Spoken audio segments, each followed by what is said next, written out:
Harrison Prescott stood on the deck of his super yacht, a glass of vintage Cristal in one hand and the waist of a 23-year-old model in the other. He believed he was the king of the world, celebrating the imminent divorce that would leave his pregnant wife with pennies. But 3,000 miles away, inside a silent Manhattan penthouse, the ink was already drying on a document that Harrison hadn't bothered to read. Betrayal doesn't always come with a scream. Sometimes it comes with a signature. This is the story of how a neglected wife didn't just leave her cheating billionaire husband, she legally stole his entire empire without him noticing until it was far, far too late. The Mediterranean sun didn't just shine on the Amalfi Coast. It seemed to perform specifically for Harrison Prescott.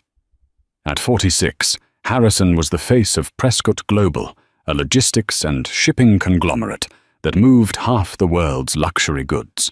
He was a man who measured his worth in the billions and his morality in the grey areas of international maritime law.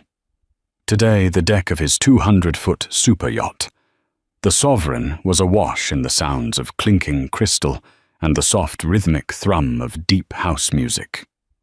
"You seem tenser than usual, Harry," Sienna cooed, tracing the rim of her champagne flute with a manicured nail. At 23, Sienna Cole was everything Harrison felt he deserved, vibrant, uncomplicated, and exclusively focused on his pleasure. She was an Instagram model who had accidentally bumped into him at a charity gala in Dubai 6 months ago, a meeting Harrison now assumed was fate rather than the result of Sienna's calculated research.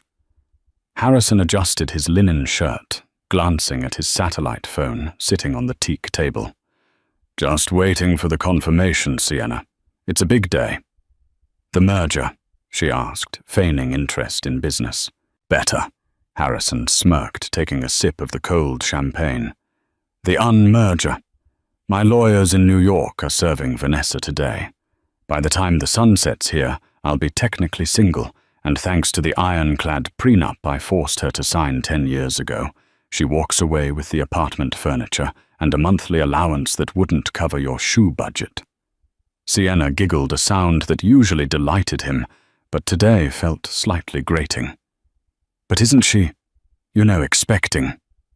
Harrison waved his hand dismissively. 7 months along. It's perfect timing, actually. The courts hate disrupting the status quo for a newborn. I'll get custody because I have the resources, she'll get visitation, and I'll have the freedom to finally put a ring on a finger that appreciates it. He squeezed Sienna's hand significantly. He didn't mention that the timing was manufactured. Harrison had deliberately waited until Vanessa was in her 3rd trimester. He knew she was exhausted, swollen and suffering from preeclampsia. He counted on her being too weak to fight. He wanted her crushed, not just divorced. The phone buzzed. Harrison snatched it up. It was a text from his lead litigator, a shark named Archer. Papers served. No reaction. She just took the envelope and went back to the nursery. "It's done." Harrison let out a breath he didn't realize he'd been holding. "It's done," he announced to the Amalfi air. "I'm a free man." "To freedom," Sienna cheered, raising her glass. Harrison smiled, looking out at the glittering water. He felt invincible. He had successfully hidden $300 million in offshore accounts in the Cayman Islands just last week, assets Vanessa's forensic accountants would never find. He had the girl, he had the money, and he had the victory. But as he leaned back, planning to order the captain to set a course for Capri, he didn't notice the slight vibration of his Apple Watch. A notification from his primary banking app flickered on the screen, then disappeared. "Transaction declined, limit exceeded." He frowned. That was impossible. He had an unlimited black card. He tapped the screen, dismissing it as a glitch in the Italian telecommunications network. Nothing could ruin this day. "Order whatever you want for dinner, babe," Harrison said, closing his eyes. "Caviar truffles get the chef to fly in Wagyu from Kobe. I don't care what it costs." Sienna signaled the steward, her eyes gleaming. "You're the best, Harry." Harrison smirked. He was the best. He was the predator who had eaten the world. He had no idea that back in New York, the prey had just finished eating him alive. New York City was weeping rain, a stark contrast to the Italian sunshine Harrison was basking in. Inside the penthouse at 432 Park Avenue, a residence that hovered above the clouds, Vanessa Prescott sat in a high-backed velvet chair. She did not look like a woman who had just been served divorce papers. She looked like a queen on a throne of ice. Her hands, resting on the swell of her 7-month pregnant belly, were steady. Vanessa was 38, a former corporate contract lawyer who had given up her career to support Harrison's rise. Harrison had forgotten that.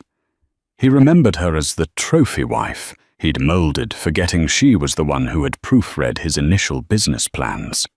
He saw her silence as submission. He never realized she was simply gathering data. Sitting across from her was Leonard Banks. Leo was technically Harrison's personal estate attorney, a man who had been on the Prescott payroll for 15 years. Harrison treated Leo like a glorified secretary, often berating him in public and underpaying him relative to the sharks like Archer. Harrison didn't know that Leo had been in love with Vanessa since college. He didn't know that Leo and Vanessa met for tea every Tuesday, while Harrison was away on business with his mistresses. "Did Archer leave?" Leo asked, his voice low. 10 minutes ago," Vanessa said, her voice devoid of emotion. She nudged the thick envelope of divorce papers across the marble coffee table with a disdainful finger. "Harrison wants to settle for $2 million and the Hamptons house. He thinks I'm destitute." Leo adjusted his glasses, a small, cold smile playing on his lips. "It's adorable that he thinks he still owns the Hamptons house." Vanessa picked up a cup of herbal tea. "Walk me through it one last time, Leo. I want to be sure." Leo opened his leather briefcase and spread out a timeline of documents. It started 6 months ago, the medical proxy Harrison signed before his trip to Singapore. Vanessa nodded. He was in a rush. He was meeting that actress. He didn't read it. "Correct," Leo said. "He thought he was signing a standard healthcare proxy in case he got sick abroad. But page 4, paragraph 12, contained a durable power of attorney with gifting provisions. It gave you the authority to reorganize his personal assets for estate planning purposes in the event of his absence." "And he's been absent a lot," Vanessa murmured. "Then..." Leo continued, moving to the next document. There was the shell company restructuring. Harrison moved his liquid assets, about $300 million, to Chimera Holdings in the Caymans last week to hide them from you for the divorce. "He thought he was being clever," Vanessa said. "He was," Leo agreed. "But because you hold power of attorney, and because I am the registered agent for his trust, we were able to legally alter the beneficiary of Chimera Holdings." Leo slid a single sheet of paper forward. It was a transfer of beneficial interest. "Chimera Holdings doesn't belong to Harrison anymore," Leo said softly. "As of 9 a.m. this morning, the sole beneficiary of the trust is the unborn child of Vanessa Prescott, with you named as the irrevocable trustee with full executive control." Vanessa looked at the paper. It was valid. It was legal. It was lethal. "And the company stock?" she asked. "That was the hardest part," Leo admitted. "But Harrison's arrogance saved us. When he took the company private last year to avoid shareholder scrutiny, he consolidated the voting shares into the Prescott Family Trust. The bylaws state that if the primary holder Harrison is deemed compromised, or involved in actions detrimental to the moral standing of the company, the secondary trustee can trigger a vote of no confidence. Vanessa raised an eyebrow. And the secondary trustee is... You, Leo said. He put you there years ago, because he thought you were too passive to ever use it. He wanted a rubber stamp. So we need proof of moral detriment, Vanessa said. Leo pulled a USB drive from his pocket. Sienna Cole posted a video on TikTok an hour ago. It's her and Harrison on the yacht. In the background, there are clear lines of white powder on the table, and Harrison is heard bragging about bribing the port authority in Greece to bypass customs. Vanessa's eyes widened slightly. He's that stupid. He feels untouchable, Leo corrected. I sent the video to the ethics board of the shipping conglomerate an hour ago. They triggered the clause. As of right now, your vote is the majority. You voted to strip him of CEO status and freeze his equity. Vanessa placed a hand on her stomach. The baby kicked a strong, reassuring thump. So, Vanessa whispered, what does he have left? Leo closed his folder with a satisfying snap. The cash in his wallet, the clothes on his back, and a credit card bill that is about to be declined. Vanessa stood up and walked to the floor-to-ceiling window, looking out at the grey city. She didn't feel sad. She had mourned the death of her marriage 2 years ago, when she found the second phone. Now she only felt the cold clarity of execution. Cancel his return flight, Leo, Vanessa commanded, and change the locks on the Hamptons house. I'm moving the nursery there tomorrow. And when he calls, Leo asked, standing up to leave. Vanessa turned her silhouette, framed by the storm clouds. Let it ring. The embarrassment began at dinner. Harrison was holding court at L'Olivo, the only 2 Michelin-star restaurant on the island of Capri. He had ordered the entire menu for the table, surrounded by Sienna and a group of sycophants they had picked up at the marina, a mix of minor European royalty and tech bros who hung on Harrison's every word. So I told the senator, Harrison boomed, gesturing with a forkful of lobster, if you want the supply chain to move, you get out of my way. And he did. They always do. The table erupted in laughter. Sienna leaned in, kissing his cheek. You're so powerful, baby. The maitre d', a man named Giovanni, who usually treated Harrison like a god, approached the table. He looked pale. He was holding a small leather bill folder and Harrison's Centurion black card. Harrison frowned, annoyed at the interruption. Giovanni add a 30% tip. Don't bore me with the receipt. Mr. Prescott, Giovanni whispered, leaning down, so only Harrison could hear. I am terribly sorry. The card, it was declined. Harrison laughed, a loud barking sound. Declined. It's a Centurion. It has no limit. Run it again. We did, sir. 3 times. The terminal says card reported lost or stolen. Confiscate immediately. Harrison's blood ran cold, then hot with rage. That's ridiculous. It's a bank error. He pulled out his platinum corporate card. Use this one. 5 minutes later, Giovanni returned. He looked even more pained. The restaurant had gone quiet. The other diners were watching. Mr. Prescott, this one is also declined. Code 05, do not honor. Sienna pulled back her smile, faltering. Harry? What's going on? Nothing. Harrison snapped, slamming his hand on the table, making the silverware jump. My bank is obviously having a system-wide failure. Do you know who I am? He stood up, towering over the maitre d'. I could buy this restaurant and turn it into a garage. I'm sure, sir, Giovanni said, his voice hardening. But until the bill of 12,000 euros is paid, I cannot let you leave. Perhaps one of your guests. Harrison looked around the table. The tech bros suddenly found their shoes very interesting. The minor royalty looked away. Sienna was checking her phone, her thumb scrolling rapidly. "Sienna," Harrison hissed. "Give him your card. I'll wire you the cash in the morning plus 10 grand for the trouble." Sienna looked up. Her eyes were different. The adoration was gone, replaced by a sharp, calculating look that reminded Harrison terrifyingly of a young Vanessa. "I can't, Harry," she said, her voice high and fake. "My card has a limit. Besides, I just got a DM." "A what?" "A DM from a gossip page." She turned her phone screen toward him.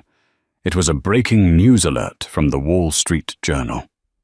The headline screamed in bold black letters. "Prescott Global Oosts, CEO, Harrison. Prescott amidst embezzlement probe. Wife. Vivian Clark named interim trustee." Harrison felt the blood drain from his face. The room spun. That's fake. That's fake news." He scrambled for his phone. He dialed Archer, his shark lawyer. "The number you have reached is no longer in service." The automated voice droned. He dialed Leo. "Ring, ring, ring. Pick up, you incompetent fool," Harrison snarled. "Ring, ring, click." "Hello, Harrison," came the voice. But it wasn't Leo. It was a woman's voice, smooth, calm, and terrifyingly familiar. "Vanessa," Harrison choked out. "Why do you have Leo's phone?" "What the hell is going on? My cards are frozen." "Hello, Harrison," Vanessa said. He could hear the rain in the background. "Leo is busy. He's overseeing the movers." "Movers? What movers?" "I'm turning the penthouse into a yoga studio," she said pleasantly. "The fumes from your cigars were always so hard to get out of the curtains." "Vanessa, listen to me," Harrison roared, not caring that the entire restaurant was filming him now. "I don't know what game you're playing, but I will destroy you. I have millions in the Cayman accounts. I'll hire an army of lawyers." "Oh, the Chimera Holdings account," Vanessa asked, her tone feigning confusion. "The one you so generously transferred to our son's trust fund." "That was very noble of you, Harrison. Leo said the paperwork was flawless." Harrison's knees gave out. He fell back into his chair. No, I didn't sign that." "You sign a lot of things without reading them, Harrison. It's your tragic flaw. That and the women." Harrison looked at Sienna. She was standing up. She had grabbed her Hermes bag, a bag he had bought her yesterday. "Where are you going?" Harrison gasped. "I'm not going to be seen with an embezzler, Harry," Sienna said, stepping away from him. "It's bad for my brand. Thanks for the trip, though." She walked out without looking back. "Vanessa," Harrison whispered into the phone, his voice trembling. "I'm in Italy. I have no money. I can't pay the bill. They're going to call the police." "I know," Vanessa said. Leo checked the Italian penal code. Theft of services over 10,000 euros carries a mandatory holding period. The Italian prisons are quite rustic, I hear. "You can't do this. I'm your husband." "Not for long," she replied. "The annulment papers will be waiting for you when you get extradited." "Oh, and Harrison." "What?" he sobbed. "Don't worry about the baby. He'll never know you existed." Click. Harrison Prescott stared at the dead phone. The maitre d' signaled 2 carabinieri officers who had just entered the restaurant. They were walking toward him, handcuffs gleaming under the chandelier lights. Harrison looked at the unfinished lobster, the flat champagne, and the empty chair where his mistress had sat. For the first time in his life, the bill had arrived, and he couldn't pay it. The flight from Rome to New York usually took 9 hours of champagne service and lie-flat beds in the first-class cabin of the Sovereign Harrison's private Gulfstream. This time, however, Harrison Prescott made the journey in seat 42E of a commercial airliner sandwiched between a crying toddler and a backpacker who smelled of stale patchouli. He had been held in a Neapolitan holding cell for 4 days. It took that long for the U.S. consulate to arrange his emergency travel documents, as his passport had been misplaced by the Italian authorities, a bureaucratic accident that Harrison suspected was another lever pulled by Vanessa's legal team. He had been released only after signing a promissory note for the restaurant bill, a debt that would hang over him like a sword. He landed at JFK International Airport at 2:00 p.m. on a Tuesday. The terminal was chaotic, an assault of noise and smells he hadn't experienced in decades. He stepped out of the arrivals hall, instinctively looking for the black placard with Prescott written in gold lettering. He looked for his driver, Thomas, who had been with him for 12 years. There was no Thomas. There was no Lincoln Navigator. There was only a line of yellow taxis and the humid, exhaust-filled air of Queens. Harrison checked his pockets. He had €70 in cash, his dead phone, and the platinum watch on his wrist, a Patek Philippe Nautilus, worth more than the average house. It was his only lifeline. He hailed a cab, the act feeling foreign and degrading. 432 Park Avenue, Harrison barked at the driver, a man with tired eyes named Gregor. And step on it. I'll make it worth your while. Gregor looked in the rearview mirror, eyeing Harrison's wrinkled linen suit, the same one he'd worn on the yacht, now stained and rumpled. Meter starts now, buddy. You got cash? Just drive, Harrison snapped. The ride into Manhattan was a blur of anxiety. Harrison's mind raced. He needed to get to the safe in his study. He kept $50,000 in cash there, along with emergency gold bars. He needed to get to his backup phone. He needed to call Archer and sue Vanessa until she was living in a cardboard box. The anger fueled him, burning away the exhaustion. She thinks she can steal my company. My life, she's a contract lawyer, a paper pusher. I am a titan. The taxi pulled up to the towering needle of 432 Park Avenue. Harrison threw the €70 at the driver. This is all I have. It's worth more than the fare. Keep the change. Gregor cursed, but took the money. Harrison scrambled out, marching toward the glass doors of the lobby. He expected the usual greeting, the doormen rushing to open the door, the concierge nodding with respect. Instead, the revolving door was locked. Harrison frowned, pushing against the glass. He saw the head of security, a burly man named Frank, standing inside. Frank looked right at him, his face impassive. "Frank," Harrison yelled, banging on the glass. "Open the damn door! It's me!" Frank didn't move. He simply tapped the earpiece in his ear and spoke a few words. A moment later, 2 police officers, who had been standing near the reception desk, walked toward the door. Harrison stepped back, confused. The door hissed open. "Harrison Prescott?"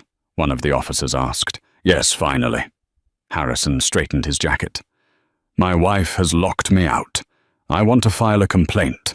I live here." "Not anymore, sir," the officer said, handing him a folded paper. "We have a restraining order on file, issued by Judge Holloway yesterday.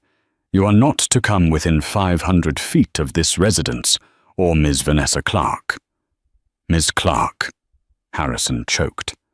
"Her name is Prescott. The order says Clark, sir, and we have a strict trespass notice from the building management. The lease on the penthouse was transferred to a blind trust this morning. You're not on the list." Harrison stared at Frank. "Frank, tell them I gave you a $5,000 Christmas bonus." Frank finally spoke, his voice coming through the open door, heavy with a decade of suppressed resentment. "Mr. Prescott, You gave me a $500 gift card to a steakhouse you own, and it expired before I could use it. Please step away from the building." The humiliation hit Harrison like a physical blow. The pedestrians were staring. A tourist was filming him. "This is insane," Harrison muttered. "I have clothes in there. I have my medication. I have my property." "Your personal effects were boxed and moved to a storage facility in New Jersey," the officer said, bored. "Here is the address and the key." He pressed a small brass key into Harrison's hand. Harrison looked at the key. It was tiny, cheap, and pathetic. "I'm not going to New Jersey," Harrison hissed. "I'm going to my office." He turned on his heel, adrenaline surging again. If he couldn't go home, he would go to the seat of his power. Prescott Global Headquarters was only 10 blocks away. He would walk. He would storm into the boardroom, fire everyone, and sleep on the couch in his executive suite until he fixed this mess. He began to walk his Italian loafers, blistering his feet, a king returning to his castle to find the drawbridge raised. The headquarters of Prescott Global was a 40-story monolith of steel and glass on 6th Avenue. It was a monument to Harrison's ego. The lobby was 3 stories high, dominated by a massive abstract sculpture he had commissioned for $2 million. Harrison burst through the revolving doors, sweating and disheveled. The cool air conditioning hit him, but it didn't calm him. He marched straight toward the private elevator bank, reserved for top executives. "Mr. Prescott." The voice didn't belong to a receptionist. It belonged to Liam Thorne. Harrison stopped. Liam was his former COO, a man Harrison had fired 2 years ago for lacking killer instinct, which was code for Liam refusing to sign off on a risky, borderline illegal shipping route through a conflict zone. Liam had been a good man, a family man, and Harrison had destroyed his reputation on the way out. Now, Liam was standing in the center of the lobby, wearing a suit that cost more than Harrison's car. He was flanked by 2 security guards. "Liam." Harrison squinted. "What are you doing here? Get out of my way. I have a company to run." Liam smiled, but it wasn't a warm smile. It was the smile of a man watching a car crash in slow motion. "Actually, Harrison, I'm the new acting CEO," Liam said smoothly. "Vanessa appointed me yesterday. The board ratified it unanimously this morning." Harrison felt the floor sway. You're a coward, Liam. You couldn't run a lemonade stand." "Maybe," Liam shrugged. "But I also don't embezzle company funds to buy yachts for Instagram models. The forensic audit is already halfway done, Harrison. It's impressive. You were very creative with the logistics consulting fees. Those were legitimate expenses." Harrison screamed, his voice echoing off the marble walls. Employees were stopping to watch. Interns were whispering. "Tell that to the SEC," Liam said. "They're in the conference room right now. Vanessa gave them full access to your hard drives." "She can't do that spousal privilege." "Not when the spouse is the victim of the fraud," Liam corrected. "Vanessa isn't just your wife, Harrison. She's the majority shareholder now. You signed the voting rights over to the trust. Remember the Family Security Act you pushed through to avoid estate taxes?" Harrison remembered. He had bragged about it at the club. "I put it all in a trust so the IRS can't touch it, and I control the trust." But he hadn't controlled the trust. He had made Vanessa the successor trustee, assuming she would always be his silent shadow. "I want to see her," Harrison demanded, his voice dropping to a growl. "Where is she?" "She's not here," Liam said. "She's at the hospital." Harrison blinked. "The baby?" "Routine checkup," Liam said quickly. "But she did leave something for you." Liam reached into his jacket pocket and pulled out a plain white envelope. He held it out. Harrison snatched it. He tore it open. Inside was a single photograph and a hand-written note. The photograph was of Harrison and Sienna on the yacht taken just days ago. But it wasn't a paparazzi shot. It was taken from inside the yacht. The note read, "Sienna was expensive, Harrison, but her loyalty was surprisingly cheap. She sent me the videos herself when I offered to pay off her student loans. It was a business transaction. I knew you'd appreciate the efficiency." Harrison crumpled the note. Sienna had been the mole. The girl who couldn't spell logistics had been feeding evidence to Vanessa. "You're all in on it," Harrison whispered. "This is a conspiracy." "It's a corporate restructuring," Liam said coldly. "Now security is going to escort you out. If you return, you will be arrested for trespassing. And Harrison..." Harrison looked up, his eyes wild. "Don't try to sell the Patek," Liam said, pointing to the watch on Harrison's wrist. "Vanessa reported it stolen this morning. It's listed as company property on the insurance manifest. No pawn shop in the city will touch it." Harrison covered the watch with his other hand. They had thought of everything. They had stripped him not just of his wealth, but of his liquidity, his shelter, and his dignity. 2 guards stepped forward. Harrison didn't fight. He was too shocked to fight. He let them guide him toward the revolving doors back out into the heat and the noise of 6th Avenue. He stood on the sidewalk, the towering building reflecting the afternoon sun. He was Harrison Prescott. He had built this skyline, and now he was just another man on the street, hungry, homeless, and holding a crumpled note from the wife he had underestimated for a decade. His stomach grumbled. He hadn't eaten since the plane. He looked at a hot dog cart on the corner. The smell of onions and processed meat wafted toward him. He put his hand in his pocket and found the 70 euros. Useless here. He checked his other pocket and found a single American quarter. 25 cents. Harrison Prescott, billionaire, started walking. He didn't know where he was going, but he knew he had to find a phone that wasn't dead. He had to find someone who still feared him.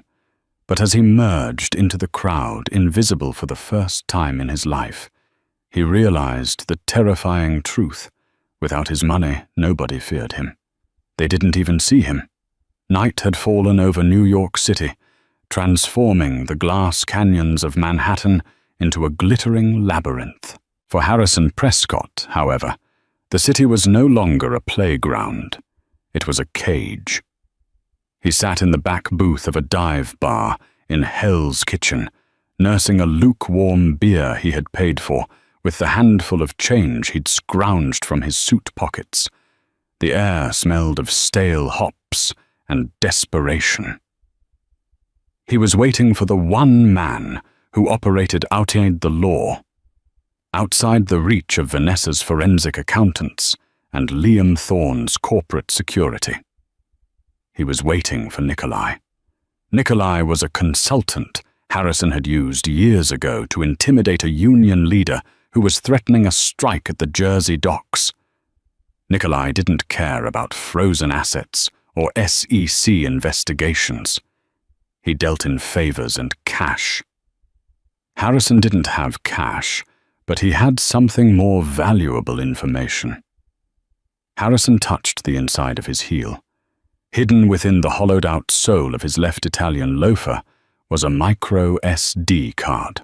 It contained the blueprints for Prescott Global's next-generation automated shipping drones technology worth billions to competitors like Amazon or Maersk. If he couldn't rule the company, he would sell its secrets and disappear to a non-extradition country. The door opened. A gust of humid night air swirled in, followed by a man in a nondescript grey raincoat. Nikolai hadn't aged well.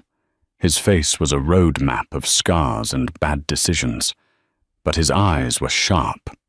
He spotted Harrison and slid into the booth opposite him. "You look like hell, Harry. Nikolai rumbled, his voice like gravel grinding in a mixer. "I saw the news. Embezzler. Fraud. Wife took the dog and the house." "She took everything," Harrison hissed, leaning in. "But she missed one thing. I have the drone schematics, Nikolai. The source code. It's fully patent pending, but if we sell it to the Chinese market tonight, I can be in Macau by morning."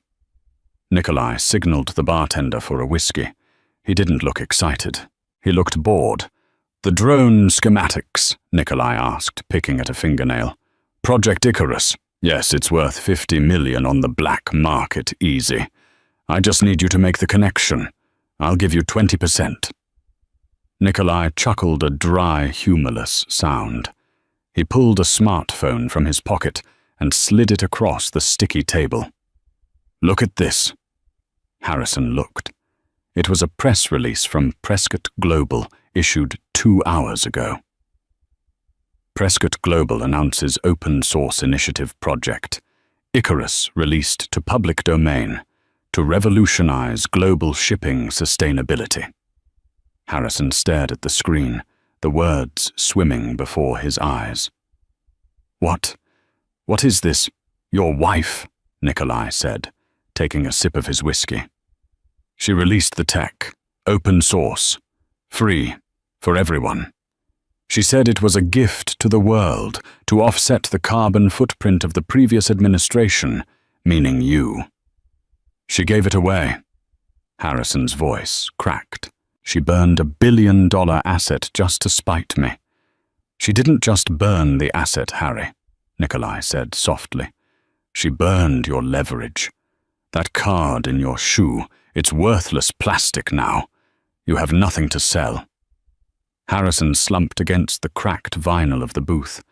The sheer scale of Vanessa's strategy was suffocating.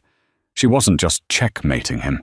She was flipping the board and setting the table on fire. "I need money, Nikolai," Harrison begged, his pride finally shattering. "I need a loan. 10 grand. I'll pay you back double when I win the lawsuit." Nikolai shook his head slowly. "You aren't going to win, Harry. And you aren't a good investment anymore. You're a liability." Nikolai stood up. He reached into his pocket and pulled out a $20 bill.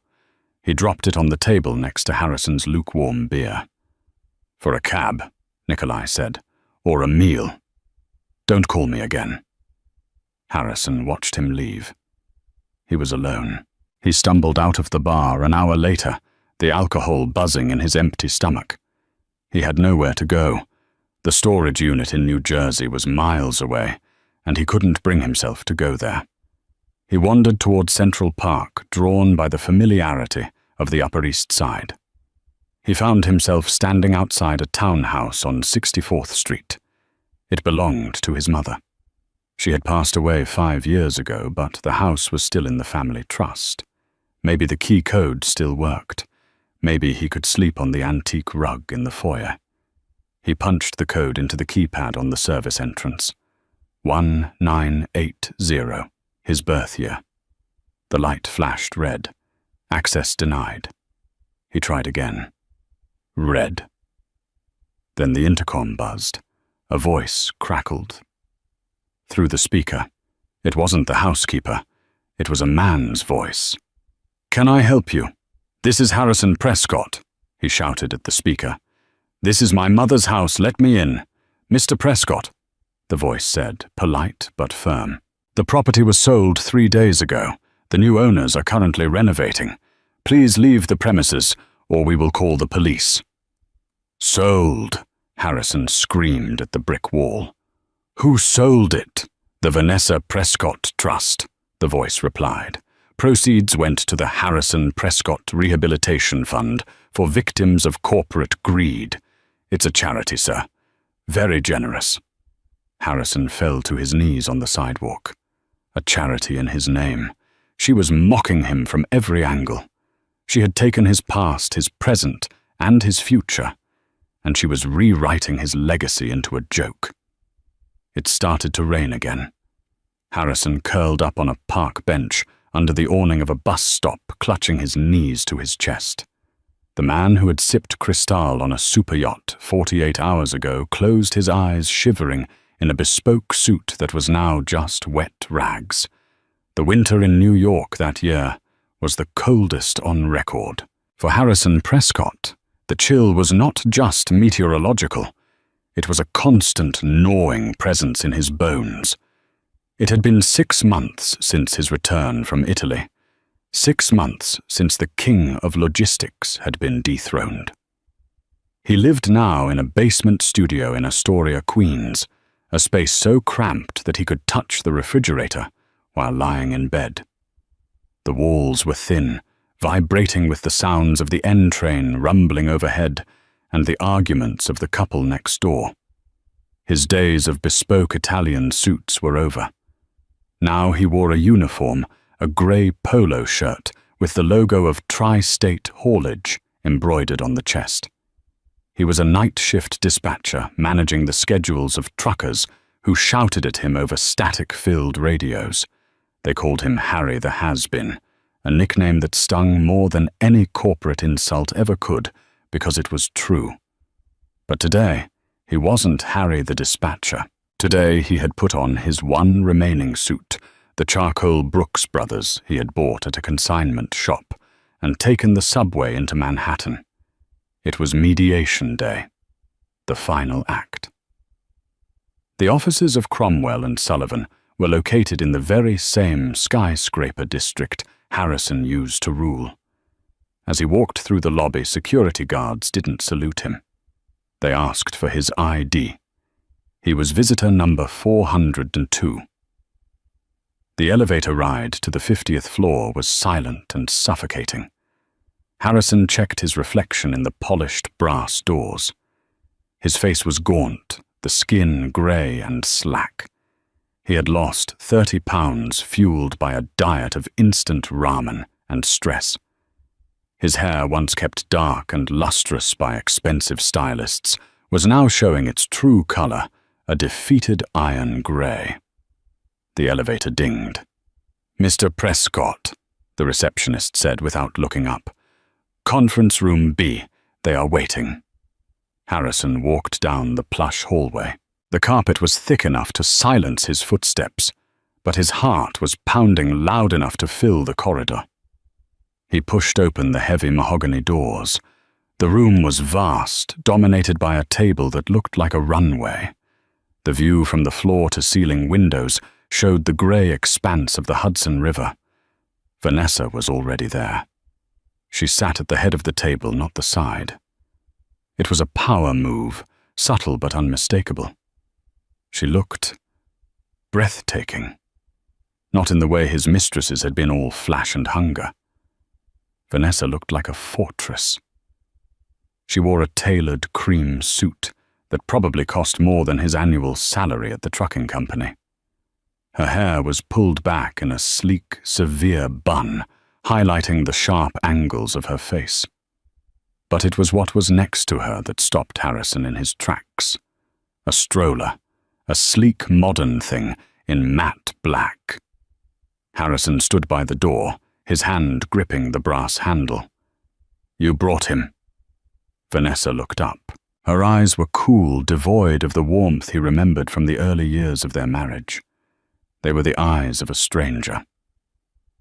"He's breastfeeding," she said simply. "I couldn't leave him." Harrison took a step forward, his eyes fixed on the stroller. He couldn't see the baby, only the soft cashmere blanket tucked around a small form. Is that my son?" "Sit down, Harrison," Vanessa said. Her voice was not loud, but it carried the weight of a gavel strike. Harrison pulled out the chair at the far end of the table. The distance between them felt like an ocean.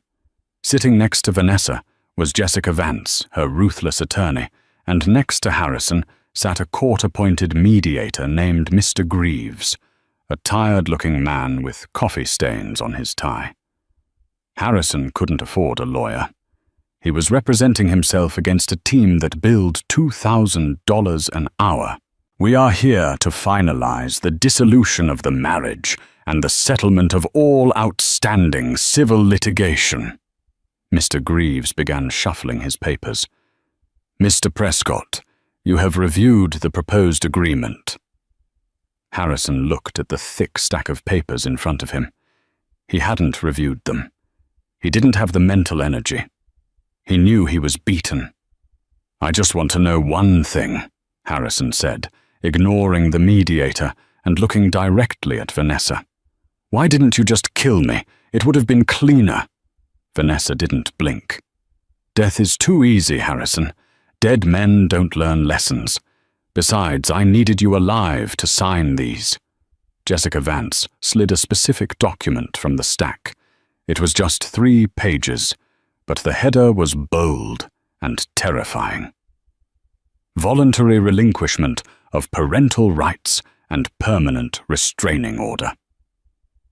Harrison picked it up, his hands trembling slightly. "You want me to give him up legally? It's the only way out." "Harrison," Jessica said, her tone professional and icy, "let me remind you of your current situation. You are facing 3 separate civil lawsuits from the shareholders of Prescott Global for breach of fiduciary duty. You are facing a fraud investigation by the state of New York regarding the Cayman accounts, and you are currently $30,000 in debt for unpaid legal fees from your Italian extradition." Jessica paused for effect. "Vanessa is offering you a lifeline. If you sign this document, if you agree to terminate your parental rights and agree to a permanent non-disparagement clause, she will withdraw the shareholder suits. She will use her position as the primary victim to petition for leniency in the fraud case, likely reducing it to a misdemeanor with probation. And she will write a check to cover your outstanding debts." Harrison felt the bile rise in his throat. It was a deal with the devil. "So I sell my son?" "That's the price. You don't have a son." Vanessa spoke up. Her voice was sharper now. "You have a biological byproduct of a marriage you destroyed. You've never held him. You've never seen him. You don't even know his name." "I know his name," Harrison snapped. "It's Harrison Jr. I told you that was the name. His name is Alexander," Vanessa said. "Alexander Julian Clark. He has my name. He will never carry the Prescott name. That name is poisoned Harrison. Why would I burden an innocent child with a legacy of fraud and adultery?" Harrison looked at the stroller again. The baby shifted, letting out a small, soft coo. The sound pierced Harrison's chest. It was the only pure thing in the room. "I have rights," Harrison whispered, though he knew it was a lie. "I could fight this. I could go to family court. A judge wouldn't keep a father from his son." "A judge absolutely would," Jessica countered. "We have the video from the yacht, Harrison. The cocaine, the bribery, the women. We have testimony from Sienna Cole that you referred to the pregnancy as an inconvenient delay to your divorce plans. Do you really want that read aloud in a family court? You'll be branded a danger to the child. You'll lose anyway, but you'll go to prison first." Harrison slumped in his chair. The room felt like it was shrinking. The walls were closing in. He looked at the document. The signature line waited for him like an open grave. Father's signature. "If I sign," Harrison asked, his voice breaking, "what happens to me?" "You walk away," Vanessa said. "You go back to your job. You live your life. You stay away from us. If you ever come within 500 feet of Alexander or me, or the company, the deal is void, and I will bury you under so much litigation you won't see the sun for a decade." Harrison looked at the pen. It was a heavy, expensive Mont Blanc. He remembered when he used to sign billion-dollar acquisition deals with pens like this. Now he was signing his own erasure. He picked up the pen. The metal was cold against his sweaty skin. He hesitated.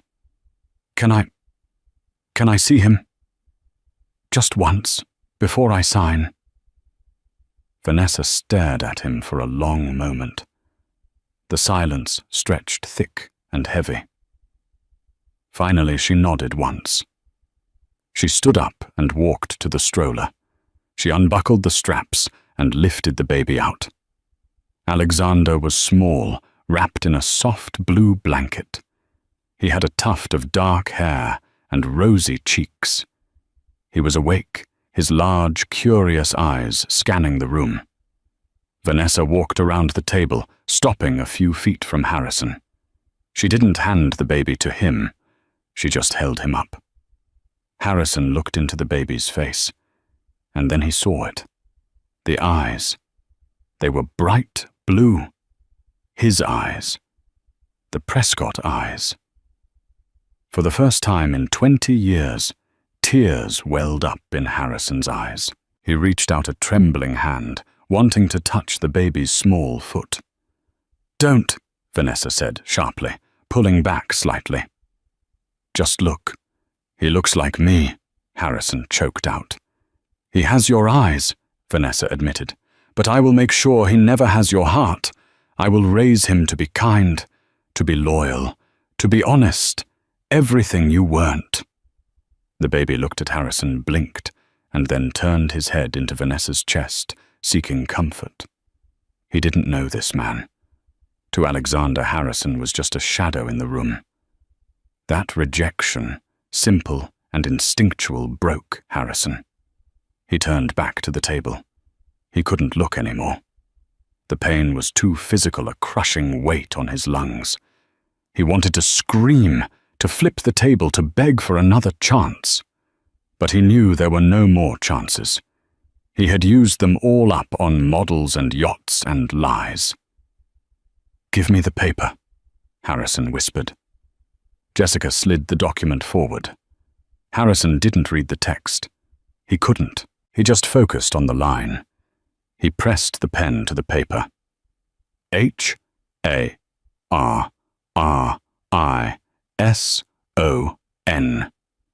His hand shook so badly the letters were jagged. Prescott. He dropped the pen. It rolled across the mahogany table with a clatter that sounded like a gunshot in the quiet room. "It's done," Harrison said. "I'm dead. I'm dead to him." Jessica Vance snatched the paper, immediately checking the signature for validity. She nodded to Vanessa. "The check," Jessica said. She slid a cashier's check across the table to Harrison. Harrison looked at it. $30,000, the price of a son. He picked it up. He didn't want it, but he needed it. He had rent due. He had debts. He hated himself for taking it, but survival instinct was the only thing he had left. "You can go now," Vanessa said. She was already putting Alexander back into the stroller, her back to him. Harrison stood up. His legs felt weak. He walked to the door but paused. He had to know one last thing. "Vanessa," he said. She paused, her hand on the stroller handle. "You loved me once," he said. It wasn't a question. It was a desperate plea for validation that his past life hadn't been a hallucination. "We were happy. In the beginning. Before the money. We were happy." Vanessa turned slowly. Her expression softened just a fraction. For a second he saw the woman he had married 15 years ago. "We were," she said softly. "I loved you very much, Harrison. I loved the man who had big dreams and a kind laugh. But that man died a long time ago. I didn't kill him. You did. You starved him to feed your ego." She looked down at her son. "I'm just burying the corpse." Harrison opened his mouth to speak, but no words came. There was nothing left to say. The truth hung in the air, absolute and final. He turned and walked out of the room. The walk back to the elevator was a blur. He passed the reception desk. He passed the security guards. He pushed through the revolving doors and stumbled out onto the sidewalk. The cold wind hit him, biting through his thin suit. It had started to snow. Small, icy flakes swirled around the skyscrapers. Harrison stood on the corner of 6th Avenue, surrounded by the rush of the city. People pushed past him, phones pressed to their ears, rushing to meetings, to deals, to lovers. They were all running the race he used to lead. He looked up at the building he had just left. Somewhere on the 50th floor, his wife, his ex-wife, was planning a future that didn't include him. His son was sleeping, dreaming of a world where Harrison Prescott didn't exist. Harrison looked at the check in his hand. $30,000. He walked to a trash can on the corner. For a second he thought about tearing it up, a final act of defiance, a way to prove he still had pride. But he didn't. He couldn't afford pride. He folded the check carefully and put it in his pocket. He turned toward the subway station. He had a shift tonight. A shipment of frozen poultry was coming in from Delaware, and he had to route the trucks. If he was late, his boss, a 25-year-old kid named Kyle, would write him up. Harrison descended the stairs into the subway, the darkness swallowing him whole. As he swiped his Metro card, a realization washed over him. It wasn't a sudden shock, but a slow, creeping coldness. He was free. No more lies to juggle. No more schemes to hide. No more empire to defend. He sat on the plastic bench of the subway platform, waiting for the train to Queens. He closed his eyes and listened to the screech of the approaching wheels. He was free, and he had never been more terrified in his life. And that is the tragic end of Harrison Prescott. He walked into that room a bankrupt billionaire and walked out a childless ghost. Vanessa Clark didn't just win a lawsuit. She executed a masterclass in patience. She proved that while money can buy lawyers, it cannot buy loyalty. And it certainly cannot buy back the time you wasted betraying the only person who truly had your back. Harrison spent the rest of his life dispatching trucks in the dark, forever haunted by the blue eyes of the son he sold for a check. What do you think? Did Harrison deserve to lose his son? Or was Vanessa's punishment too cruel? Let me know in the comments below. I read every single one. If this story gave you chills, please hit that like button. It helps the channel grow and lets me bring you more intense stories like this one. Make sure you are subscribed with notifications turned on so you don't miss the next episode of Billionaire Betrayals. Share this with someone who needs a reminder that karma is real and it has a very long memory. Thanks for watching.